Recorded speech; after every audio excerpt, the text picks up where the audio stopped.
Somewhere out past the edge of everything you've ever known, a signal screamed through the dark Euro.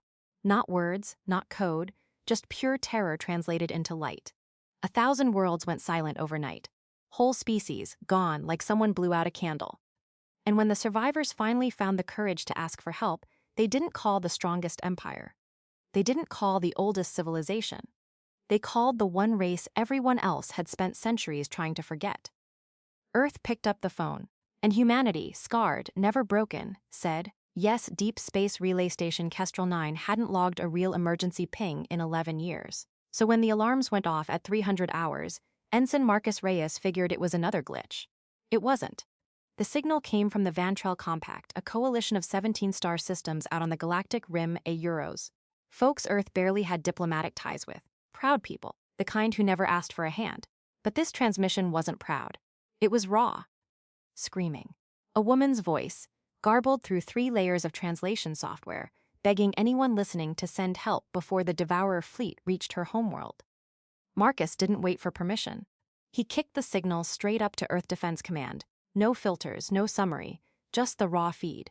Because some things you don't sit on. 12 hours later, the president of the United Earth Coalition, a no-nonsense woman named Elena Vasquez, sat in a briefing room watching that same clip on loop. Her generals argued numbers of Euro fuel costs, deployment time, political fallout. She let them talk for exactly 4 minutes. Then she said the words that would end up carved into monuments a generation later. We didn't survive our own extinction-level wars by sitting on our hands when someone else's world was burning. Wake up the Armada. Nobody in that room breathed for a second. The Armada hadn't been woken up since the Krill uprising 30 years back of Euros. The war that taught the galaxy humans don't fight fair. They fight to finish it. Words spread through Earth's shipyards like wildfire. Dock workers who'd spent a decade doing maintenance runs suddenly found themselves prepping warships that hadn't left orbit in a generation. Pilots got called back from retirement. Grandparents packed duffel bags like it was 1944 all over again. Out on the rim, the Vantrell survivors huddled in bunkers, watching their skies for the ships that were supposedly coming. Most of them didn't believe help was real. Some species had learned the hard way that promises made across the stars were cheap. But 3 million kilometers from Earth's moon, in a shipyard called Forge Station Liberty, the lights of 100 docking bays flickered on all at once. Engines that hadn't roared in years coughed to life. And on the hull of the flagship, freshly painted, was a name that would soon make an entire galaxy hold its breath. The USS Second Chance. Humanity was coming. And this time, they weren't asking who started it. They just wanted to know where to end it. To understand why 17 star systems put their last hope in humans, you gotta go back 40 years. To a war nobody in the galaxy expected humanity to survive, let alone win. Back then, Earth was the new kid on the cosmic block of Euros, barely out of its own atmosphere in galactic terms, still arguing about borders on one measly planet, while species with 1,000 years of starflight looked down their noses at us. Then the Krill Empire showed up, took one look at Earth's resources, and figured we'd fold in a week. We didn't fold. See, humans had spent our entire history fighting wars over food, land, ideology, pride. Brutal, bloody, expensive wars that taught us lessons other species never had to learn the hard way. When the Krill fleet dropped into our solar system expecting an easy conquest, they got the shock of their lives. Because humanity doesn't fight like other species. We don't retreat to save resources. We don't surrender to save face. We adapt mid-fight, improvise on the fly, and we take losses personal. The Krill War lasted 6 brutal years. Earth lost cities, lost heroes. Lost more than most nations wanted to admit out loud. But by the end of it, the Krill Empire a Euro, once the terror of 40 systems a Euro, sued for peace on their knees. And every species watching from the sidelines learned something that stuck. Humans don't quit. And humans don't forget who needed help and didn't get it. That's the reputation that followed humanity into the stars. Some races feared us, some respected us. A rare few actually understood us a Euro, that underneath the war stories, humanity fought hardest not out of hunger for conquest, but out of something almost embarrassingly simple. We hated watching the weak get stomped on. So when the Vantrell Compact's homeworld came under fire from something even scarier than the Krill ever were, their council didn't call the empires with the biggest fleets. They called the species who'd once been the underdog themselves and knew exactly what it felt like to be staring down annihilation with nowhere left to run. Word of humanity's answer a Euros, wake up the Armada Euros, spread across a dozen star systems within a day, and in bunkers on a dying world out on the rim, exhausted survivors heard 4 words translated into their language for the first time in a decade. Humanity is coming. For the first time in years, some of them actually smiled. Forge Station Liberty hadn't seen this kind of chaos in 3 decades. Every dock, every bay, every maintenance crew was slammed, running double shifts, triple coffee, and zero sleep to get the fleet combat ready in record time. Captain Sarah Whitfield stood on the observation deck of the USS Second Chance, watching the largest human fleet ever assembled take shape below her. 400 warships, carriers the size of small cities, fighter wings numbering in the thousands, and at the center of it all, humanity's crown jewel a Euros, the Dreadnought-class battleship Old Glory, a ship so massive it had its own gravity well. Sarah had fought in the Krill War as a fresh-faced lieutenant. She remembered watching good people die because help came too slow, too little, too late. She'd promised herself if she was ever in a position to change that outcome for someone else, she wouldn't hesitate. Now she had 400 ships under her command, and she wasn't about to waste a second. Her first officer, a sharp-tongued Texan named Commander Jake Torres, walked up beside her with a data pad. "Fleet's at 94% readiness, Captain. We can hit 98 by 0600 if the fuel crews keep this pace." "We don't have till 0600, Sarah said. "Every hour we sit here, the Vantral homeworld gets closer to the grave. 94 is going to have to be good enough." Jake didn't argue. He'd flown under Sarah since the Krill days. When she said move, you moved. Across the fleet, similar conversations were happening on 100 other bridges. Young recruits who'd only trained in simulators stood shoulder to shoulder with grizzled veterans who still had shrapnel scars from wars 3 decades gone.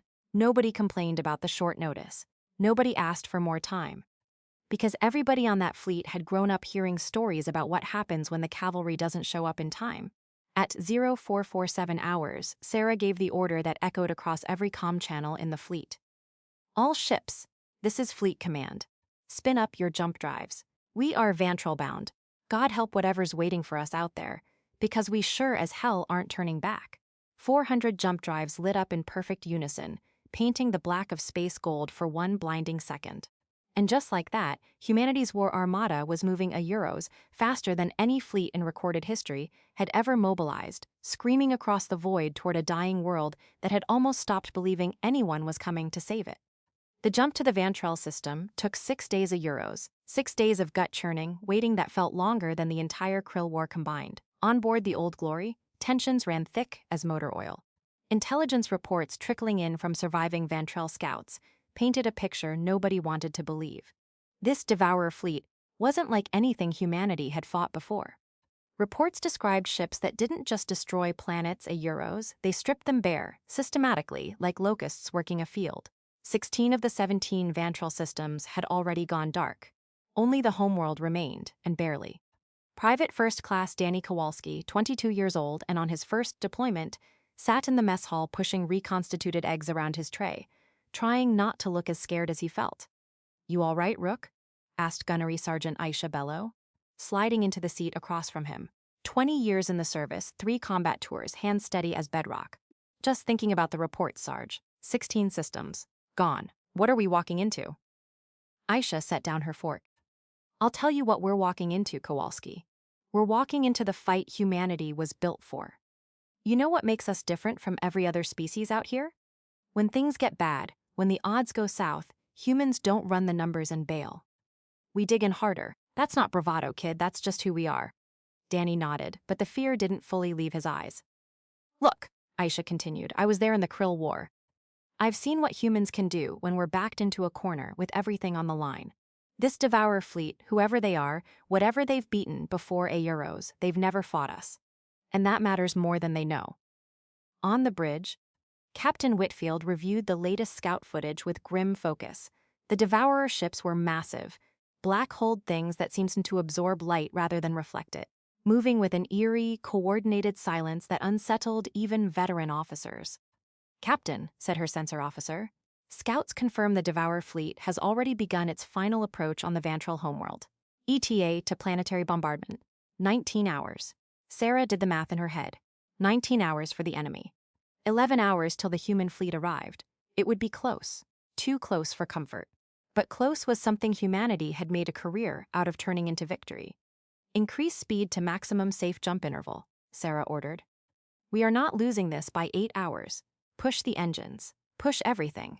The fleet surged forward through the dark, racing a clock that measured out in the lives of an entire world. They arrived with 4 hours to spare. The Vantrell homeworld hung below them, a blue-green marble wrapped in a thin ring of desperate defense satellites, most of them already offline or destroyed. And beyond it, spread across half the visible sky, was the Devourer fleet a Euro. Hundreds of black ships arranged in a formation too perfect, too mechanical, to have been built by anything that valued individual life. Sweet mother of everything, Jake Torres muttered from his station. That's a lot of tonnage. Sarah didn't flinch. Numbers don't win wars, Commander. People do. Hail the Vantrell Council. The response came through seconds later, a hologram flickering to life on the bridge of Euros. An elderly Vantrell elder, silver-skinned, eyes hollow, with exhaustion and disbelief. You actually came, he said, voice cracking. We didn't think anyone would answer in time. Sorry we're cutting it close, Sarah replied. Traffic in this part of the galaxy is murder. Hang tight down there, we've got this. The elder's face did something complicated a Euro hope fighting through years of despair. The Devourer fleet doesn't negotiate. They don't communicate, they just consume. Nobody's ever repelled them before. Yeah? Well, Sarah said, glancing at the tactical display where the enemy fleet had begun to shift formation, clearly registering the human arrival, there's a first time for everything, and today's looking like a good day for firsts. She cut the channel and turned to her bridge crew. 200 human faces looked back at her, some scared, most determined, all of them ready. Listen up, Sarah said, voice carrying across every deck through the ship's comm. Down there is a world full of people who ran out of hope until we showed up on their scanners. We are not losing this fight today. We didn't cross 6 days of dead space to lose. Fighter wings, prep for launch. Gunnery crews, run final diagnostics. Everybody else, strap in, because we're about to introduce these Devourers to something they've clearly never met before a Euros, humanity with its back against the wall. A cheer went up across the ship, rough and loud and very human. On the tactical display, the Devourer fleet began accelerating toward the human armada, weapons arrays powering up in eerie unison, hundreds of ships moving like a single hive-minded organism. Sarah gripped the arms of her captain's chair. All ships, this is Fleet Command. Weapons free. Let's show them why the galaxy still tells stories about us. The first shots of the battle for Vantrell lit up the black of space like the world's angriest fireworks show. The battle opened fast and brutal. Devourer ships surged forward in tight clusters, firing beams of concentrated black energy that didn't just damage hulls of Euros, they seemed to unravel them, matter disintegrating on a molecular level. The first wave hit the human fleet's outer picket line hard, and 3 destroyers went dark in the opening 30 seconds. We're taking hits on the Resilience and the Firebird, someone shouted from tactical. Hull integrity failing on both. Get their crews evac, reroute fire support. Sarah snapped back, eyes locked on the shifting battle map. Down in Fighter Bay 3, Lieutenant Priya Nair strapped into her interceptor, heart hammering. Around her, 300 fighters prepped for launch, engines whining up to speed. This was her first real combat deployment, and the enemy outside made her simulator training feel like a joke. Nair, you copy? Came her wing commander's voice through the comm. Copy, Falcon lead. Devourer fighters incoming, wave count in the hundreds. Standard evasive doctrines not gonna cut it Euro. These things move like they're reading our patterns. Improvise. Trust your gut, copy that. Priya's hands steadied on the controls despite the fear. Improvise. That was the thing about humans, wasn't it? Every alien race that studied our tactics said the same thing a Euros. Humans didn't have standard doctrine. Not really. We had 1,000 doctrines and the good sense to throw them all out the window the second they stopped working. Her fighter wing launched into the chaos, and within minutes, Priya understood what the reports meant. The Devourer fighters moved with cold, predictable efficiency, a brutal but rigid, locked into patterns that made sense on paper and fell apart against pilots who refused to fly by the book. Priya juked hard left when logic said right, and the Devourer fighter on her tail sailed straight through where she should have been, right into her wingman's crosshairs. It exploded in a burst of black light. Nice trick, her wingman radioed. Grandma taught me poker before she taught me piloting, Priya replied, adrenaline cutting through her fear. Bluffing's basically the family business. Across the battlefield, similar stories played out ship by ship. Human crews, backs against the wall, started finding the seams in the Devourer fleet's rigid tactics, a Euro seams that a species built on pure calculation could never predict, because humanity had never fought with pure calculation. We fought with heart, instinct, and stubborn refusal to lose. By the 2-hour mark, the human fleet had taken serious losses. 6 ships gone, hundreds of fighters down. But the Devourer fleet's advance had stalled for the first time in its entire campaign across the Vantral systems. For the first time, the machine was starting to bleed. Then the Devourer fleet changed tactics, and everything went sideways. "Captain, they're reconfiguring!" the sensor officer shouted. "Their forward ships are combining, merging hull structures, oh Euros. I've never seen anything like this." On the main display, dozens of Devourer ships were physically fusing together, forming a single colossal vessel 3 times the size of the Old Glory, bristling with weapons that dwarfed anything humanity had brought to the fight. "That's not possible," Jake breathed. "Apparently it is," Sarah said grimly. "All ships, concentrate fire on that construct before it powers up completely." Too late. The Mega Construct's weapons array charged, and a beam of black energy tore through 3 human cruisers in a single pass, vaporizing them instantly. The Old Glory rocked violently as a follow-up blast clipped her shields. "Shields down to 40%. Someone yelled. "We can't take another hit like that." Down on the Vantral homeworld, the Elder watched his last hope flicker on the tactical feeds his people had patched into the human fleet's data. "They're losing," he whispered to his council. "After everything, they're going to lose too." On the bridge, Sarah felt the weight of every soul on that planet pressing down on her shoulders. She'd seen dark moments before a Euro. The Krill War had plenty of them, a Euro, but this felt different. This felt like the kind of loss that ended civilizations, not just battles. Commander Torres leaned over. "Captain, if we pull back now, we save maybe 60% of the fleet. We could regroup, come back with reinforcements, Euros. And in the meantime, that construct glasses the Vantral homeworld while we're running numbers 3 systems away." Sarah cut in. "No. We're not built that way. Not now, not ever." She stood from her chair, looking out at the battle raging beyond the viewport, at ships full of people who'd volunteered for exactly this moment at Euros, the moment when giving up would have been easy, and giving in was never an option. "Fleet command to all ships," she said, voice steady despite everything. "I know the numbers look bad. I know that thing out there looks unbeatable. But I didn't bring 400 ships across 6 days of dead space to turn tail because the math got scary. Somewhere down on that planet, there are people who've already given up hope twice today. We are not giving them a third reason to." She turned to her weapons officer. "Get me everything we've got left on that construct. Every torpedo, every railgun round, every ounce of power this ship can spare. We're not retreating. We're ending this. Right here, right now." The crew of the Old Glory straightened at their stations. Fear replaced by something harder, older Asa, the same stubborn fire that had carried humanity through every dark hour in its history. Sarah's plan was reckless, borderline insane, and exactly the kind of move that made other species nervous about fighting humans. "Tors, pull up the Old Glory's reactor specs," she ordered. "I want to know if we can overload the main gun for one shot way past safety limits." Jake's eyes widened. "Captain, that'll blow half our power systems. Maybe crack the hull, maybe," Sarah agreed. "Or it puts enough juice behind one shot to crack that construct wide open." "Do the math, Commander. What's our other option?" Jake didn't have one. Nobody did. Word spread through the ship fast to Euros they were going for broke, and instead of panic, something else spread alongside it: resolve. Engineering crews worked past red lines, rerouting every spare watt of power toward the main cannon. Gunnery teams calculated firing solutions with hands that had stopped shaking somewhere in the last hour. Even Danny Kowalski, still fresh and scared, found himself steadying supply lines with a focus he didn't know he had. "Reactor at 140% capacity," the engineering chief reported, voice tight. "She's not built for this, Captain." "I can't promise she holds." "Noted," Sarah said. "Fire when ready." Every remaining human ship redirected fire toward the Mega Construct's weakening point A Euros, a seam where its fused hull plates hadn't fully merged, glowing faint under repeated hits.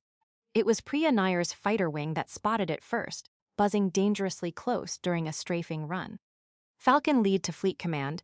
I've got a visual on a structural weak point. Transmitting coordinates now." The Old Glory's overloaded main cannon locked onto the mark. Every soul on that bridge held their breath. Fire, Sarah said. The shot that followed lit up half the system. A column of pure energy, brighter than anything the Devourer fleet had shown all battle, tore straight through the construct's weak seam and out the other side, ripping the massive vessel apart from the inside in a chain of secondary explosions that lasted almost 30 full seconds. For a moment, the entire battlefield went silent. Euro-human ships, Devourer remnants, even the Vantrell watching from below, all frozen in the aftermath of the biggest single shot in recorded galactic history. Then the remaining Devourer ships, no longer under whatever coordination the construct had provided, scattered into disarray. Euros. Easy pickings for a human fleet that had just found its second wind. On the bridge of the Old Glory, alarms blared about hull stress and reactor damage, but nobody cared. Sarah allowed herself one single breath of relief before snapping back into command mode. All ships, mop up remaining Devourer forces. Let's finish what we started. The tide of the Battle of Vantrell had officially turned. What followed wasn't a battle anymore. It was a rout. Without the megaconstruct's coordination, the surviving Devourer ships fought like disconnected pieces of a broken machine. Easy targets for a human fleet running on adrenaline and momentum. Priya's fighter wing, exhausted but electric with the thrill of the turnaround, tore through enemy formations that could no longer predict human tactics because there was frankly nothing predictable left to counter. Falcon lead, splash 2 more, she called out, banking hard through a gap in enemy fire that would have gotten her killed an hour earlier. Back when the enemy still had its act together, down in engineering, Gunnery Sergeant Bello helped coordinate damage control on the Old Glory, patching hull breaches with a crew that had been running on fumes for the better part of a day. "How we looking, Chief?" "She'll fly," the engineering chief said, wiping sweat and grease off her forehead. "Ugly, but she'll fly." On the bridge, Sarah watched the tactical display as the last significant pocket of Devourer resistance collapsed near the planet's outer defense grid. 3 hours after the mega-construct's destruction, the Devourer fleet that had erased 16 star systems without a single defeat had been reduced to a handful of fleeing stragglers. "Captain," her comms officer said, "we're getting a transmission from the Vantrell Council. They're saying the skies are clear for the first time in 6 weeks." Sarah closed her eyes for just a second, letting that sink in. 6 weeks of terror ended in one brutal day. Patch them through.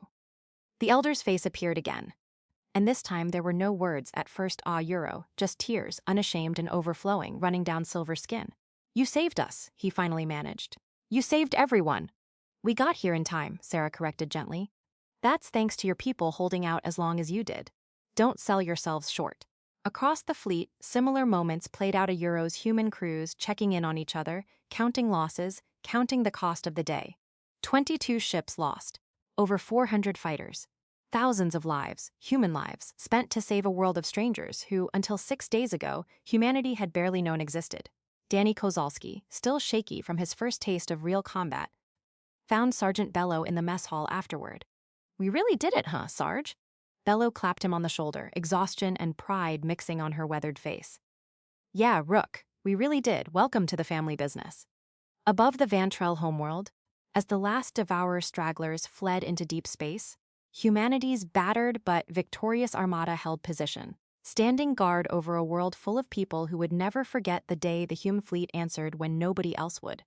3 months later, the USS Old Glory limped back into Forge Station Liberty for repairs, her hull scarred but her flag still flying. Word of the Battle of Vantrell had already spread across a dozen star systems, carried by grateful survivors and awestruck onlookers alike. Captain Sarah Whitfield stood at attention as President Vasquez herself came aboard for the debrief, flanked by representatives from 3 different alien species who'd traveled halfway across the galaxy just to shake the hand of the woman who'd led the fleet that broke the Devourer's unbeaten streak. "You cost us 22 ships and thousands of lives," Captain, Vasquez said, not unkindly. "Some folks back home are asking if it was worth it, saving a species we'd barely spoken 2 words to before that signal came in." Sarah didn't hesitate. "With respect, Madam President, that's not really the question. Is it? The question is what kind of species we want to be. We spent our whole history fighting each other over things that, looking back, don't mean much of anything. But when a galaxy full of strangers cried out for help, we didn't ask what was in it for us. We just went, and I'd do it again tomorrow, twice the cost, if it meant a few million more people got to wake up alive." Vasquez studied her for a long moment, then nodded slowly. That's exactly the answer I was hoping to hear. Down on the recovering Vantrell homeworld, life was already rebuilding. Children who'd spent 6 weeks hiding in bunkers played openly under open skies again. The elder who'd first thanked Sarah personally oversaw the construction of a memorial a Euros, not to Vantrell's own defenders, though they'd fought bravely, but to the strangers who'd crossed dead space on a promise and a prayer to save people they'd never met. The memorial was simple, a single flame kept burning atop a black stone pillar, with words carved in a dozen languages including English. It read, "When our galaxy cried for help, humanity answered. May we never forget what courage looks like." Priya Nair, recovered from her wounds and back in a cockpit within a month, would go on to train the next generation of fighter pilots, telling recruits about the day she learned bluffing wasn't just a poker skill. Danny Kowalski re-enlisted for a second tour, no longer the scared rookie who'd pushed eggs around his tray, but a soldier who'd found out exactly what he was made of, and out among the stars, word continued to spread a Euros. Through star systems, through alien councils, through 1,000 different languages a Euros about the fleet that came when nobody else would, that turned the galaxy's darkest hour into one of its finest. Humanity hadn't just won a battle that day. It had reminded an entire galaxy what it looked like when courage answered a scream for help instead of turning away. The war was over. The legacy was just beginning.